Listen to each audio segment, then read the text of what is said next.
سعودی عرب کے ایک شہری ہیں جن کی انوکھی، نادر، بے مثال اور بے نظیر مہمان نوازی نے گویا کہ سب کو پیچھے چھوڑ دیا ہے۔ عجیب و غریب ان کی مہمان نوازی ہے، عجیب و غریب ان کا معاملہ ہے۔ سچی بات ہے، جب میں نے ان کی ویڈیو کو دیکھا، اس واقعہ کو پڑھا، العربیہ نے جس کو رپورٹ کیا ہے، نقل کیا ہے، تو مجھے احساس ہوا کہ کیوں نہ یہ ایسے مہمان نواز ہوں کہ جن کا تعلق اس سرزمین سے ہے جس نے حاتم طائی جیسے سخی کو دیکھ رکھا ہے اور جس نے کائنات کے سب سے بڑے مہمان نواز جناب محمد کریم صلی اللہ علیہ وسلم کو دیکھ رکھا ہے۔ ہوا کیا کہ یہ شمالی سعودی عرب سے اس شخص کا تعلق ہے۔ اس نے اپنے کچھ دوستوں کو یا اپنے اعزاء و اقارب کو کچھ مہمان نوازی کے لیے بلایا، آؤٹ ڈور لے کے گیا۔ یہ آپ دیکھ سکتے ہیں جیسا کہ ویڈیو میں سعودی عرب کا ایک اجاڑ اور ویران آؤٹ ڈور مقام معلوم ہوتا ہے۔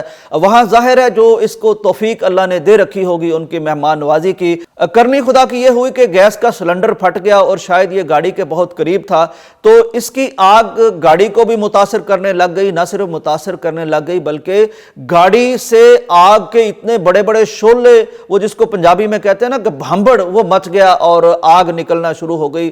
گاڑی سامنے جلتی ہوئی، یہ شخص بھی دیکھتا رہا، مہمان بھی دیکھتے رہے اور سکرین پر آپ بھی دیکھ رہے ہیں۔ لیکن حیران ہوں میں، اور کمال ہے اس کی متانت کا، اس کی سنجیدگی کا، اس کے وقار کا، اس کی مہمان نوازی کا، اس کی عجیب و غریب میزبانی کا، کہ گاڑی اپنی جگہ جلتی رہی اور اس کے چہرے پر نہ کوئی پریشانی کی شکن آئی، نہ اس کے چہرے پر کوئی ہمیں ایسی کیفیت نظر آئی، نہ اس نقصان کی طرف اس کا کوئی دھیان گیا، بلکہ اس سے قطعاً بے پرواہ ہو کے اس نے مہمانوں کو نہیں چھوڑا، اس نے مہمان نوازی کو نہیں چھوڑا، اس نے میزبانی کو نہیں چھوڑا۔ اور مہمان بھی حیران تھے کہ ہم نے اس طرح کا مہمان نواز، اس طرح کا میزبان، اس طرح کا حوصلے والا شخص وہ آج تک کبھی نہیں دیکھا۔ بعد میں انہوں نے تعریف بھی کی اور انہوں نے بہت متاثر ہو کے دعائیں بھی دی کہ اے حائل والو، اے سعودیہ کے اس علاقے والو، اے اس مہمان سے تعلق رکھنے والو، ہم نے تمہاری میزبانی جو دیکھی ہے کائنات میں، دنیا میں ہم نے ایسی کبھی کوئی میزبانی نہیں دیکھی۔ نبی کائنات کی مہمان نوازی کے بارے میں احادیث مبارکہ میں جو کچھ موجود ہے، آدمی دنگ رہ جاتا ہے انہیں پڑھ کے۔ ایک شخص آیا اور نبی کائنات صلی اللہ علیہ وسلم کے پاس اس وقت اتنی بھیڑ بکریاں تھیں کہ ایک پوری وادی جن سے بھر جائے۔ آقا کائنات نے اس کو وہ ساری وادی عطا فرما دی۔ وہ نیا مسلمان ہوا تھا، وہ جب گھر کو گیا اتنی بکریاں لے کے گیا، اپنے قبیلے والوں کو جا کے کہنے لگا کہ جاؤ محمد کریم صلی اللہ علیہ وسلم کے ہاتھ پہ ہاتھ رکھو، بیعت کرو، اسلام قبول کر لو۔ وہ اتنا عطا کرتے ہیں کہ پھر کبھی فقر کا اندیشہ اور خدشہ تک نہیں رہتا، یعنی اتنے دیالو تھے پیارے پیغمبر صلی اللہ علیہ وسلم۔ اور ایک دفعہ نبی علیہ السلام کے پاس ایک شخص آ گیا، وہ بیچارہ مسافر تھا یا اسے بھوک لگی ہوئی تھی، تو اس نے آ کے درخواست کی جی کہ مجھے کچھ کھانے کو چاہیے۔ اندازہ کیجئے آج ہمیں مہنگائی نے ستا رکھا ہے، آج ہم پریشان ہیں کہ ہمارے پاس پتہ نہیں کیا بچتا ہے کیا نہیں بچتا۔ یہ میرے نبی کے گھر کی کیفیت دیکھیے، باری باری ہر ایک کے پاس پیغمبر علیہ السلام بھیجتے ہیں، اپنی بیویوں کے پاس، ہماری ماؤں کے پاس۔ یہ میرے نبی کے گھر کا عالم ذرا دیکھنا کہ کچھ گھر میں موجود ہو تو مہمان کو ہم پیش کرنا چاہتے ہیں۔ اس وقت کیا چاہیے تھا؟ چند کھجوریں، کوئی جو، کوئی ستو کا کوئی پیالہ مل جاتا، کوئی روٹی مل جاتی، کوئی اس طرح کی چیز مل جاتی۔ لیکن پیغمبر علیہ السلام کے کسی گھر میں اس رات نہ روٹی تھی، نہ سالن تھا، نہ کھجور تھی، نہ دودھ تھا، نہ نبیذ تھا، نہ کچھ پیش کرنے کے قابل کچھ بھی نہیں تھا۔ ہر گھر سے یہ جواب آ رہا ہے یہ پیارے نبی کا گھر ہے۔ نبی علیہ السلام نے اب صحابہ کی طرف نظر دوڑائی اور کہا کہ کوئی ہے جو اس اللہ کے مہمان کو جو ہمارے پاس چل کے آ گیا ہے اس کی مہمان نوازی کرے۔ ایک صحابی تھے، صحیح بخاری میں موجود ہے کہ حضرت طلحہ ان کا نام ہے، وہ مہمان کو گھر لے گئے، گھر جا کے کہنے لگے کہ یہ پیارے پیغمبر کا مہمان ہے، جو کچھ بھی گھر میں میسر ہے آج اسے پیش کر دو۔ بیگم کیا کہتی ہے؟ کہتی ہے کہ سوائے بچوں کے کھانے کے آج گھر میں کچھ بھی نہیں ہے۔